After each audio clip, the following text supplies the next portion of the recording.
But in addition to mowing, we are also using our chickens. As we talked about, the chickens are doing a tremendous job. I had a guy out yesterday who wanted to look at our baler, and a Christmas tree farmer. And so I took him out and showed him what the chickens are doing.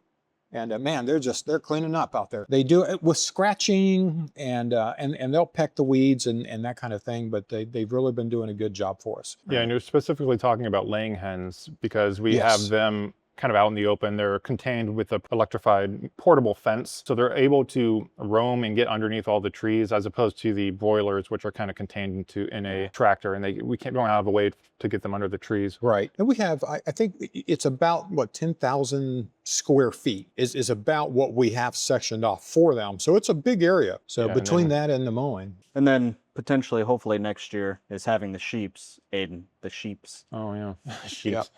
But that's an important point though, because the sheep are going to become a major contributor to the weed management process. So trying to introduce that livestock mechanism into our Christmas trees so that we can, enjoy all of the benefits of the principles that we've been talking about up to this point in regenerative agriculture. And the reason you're interested in Shropshire is because they don't cause trouble when it comes to them eating the actual seedlings or That's Christmas the trees. primary reason.